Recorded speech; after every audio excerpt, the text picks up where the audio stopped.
The things what Habermas is going to do, if I start with the flying man step by step, is he's going to say, but, and he's going to throw in like a ton of other stuff. And it's going to take all my strength and might to reel him in and say, no, we're taking these one at a time, so don't even talk about anything else at this point. Yeah. And all I need to know is your internal reflection on this evidence. Would it be enough to say, I believe it? I have come up with the flying man thought experiment, and the purpose is not to make anyone look silly or push back, but just see. I bet you and I, Gary, are very similar in what we accept or don't accept if we hear claims. So here's how it goes: we're walking in the forest, and we stumble upon a partially buried book. We go, "What's this?" You and I open it up, and we just open it up at a random page, and on the random page it says that a guy named Myron flew unaided across the Grand Canyon. Just flew unaided across the Grand Canyon. Now, I don't need a long explanation of why. I'm just asking, would you believe that happened in history if that's all you read at that point? I would tend not to believe it, and whether I believe in whatever my belief. No, I wouldn't believe it from just picking up the book. Okay. But I would require... No buts. Let's just go one at a time here, okay? What do you want me to answer? You keep cutting me off every time I say two words, and you go on for a second. My question is, would you believe it? No, I'm going to keep talking because that's what you do. You ask me a question, I start to answer, you cut me off and go into another question. I would like to be able to answer your stinking question. If you don't want to ask me a question, don't ask it. All right, but guys, if you do, wait for the answer. All right, Dr. Look, Pinecreek, this shouldn't be like turning into a debate. This should be more like a question discussion. Well, he answered the question. I asked him, would you believe? He said no. And so I wanted to move on to the next question. And I said, and I'm in the middle of saying something that you probably would agree with, I would require a lot of evidence for it. But no, you cut me off and go, wow, what about a different kind of flying guy going across a lake this time? I don't care what you're saying. No. First of all, that's not my argument. You're making things up that are not my minimal fact arguments. Gary, the point of this thing is to see the principle of analogy that we're the same. Because I agree with you. I wouldn't believe it either. But now let me add, I'm going to add piece by piece, full disclosure, piece by piece, the evidence for the resurrection. Yes.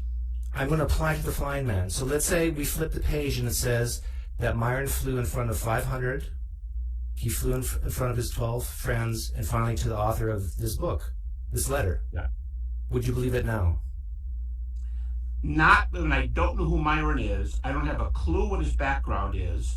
I don't know anything about him. Now, if you switch to Jesus Christ, and critics, I have to keep saying this and you don't like me saying it, but the vast majority of critics believe that Jesus was a miracle worker. The vast majority of critics believed he exorcised, whatever that means, he believed he was exorcising demons, so did the people. They believed it. If I know these things about Jesus, he lived probably the most famous ethical life in the history of the world. He had great teachings. He is praised in every major religion in the world. Now you go, now what if he appeared? That is your example of whatever the guy's name is, Myron, whatever, I'm not quite hearing you, but there's no analogy between Myron and Jesus because you have no background. You want me to believe a guy who hasn't been around, has never healed anybody, never exercises, never lives. Good point. Good point. So now we flip. Take it in the. So we flip the page. Life of Jesus. So we flip the page, and it says that Myron was known as a miracle worker far and wide. He walked on water as well as fly. He multiplied loaves and fishes. Would you believe it now? No, because I have to know a whole lot about his life. What kind of an ethical life does he lead? Is he into magic?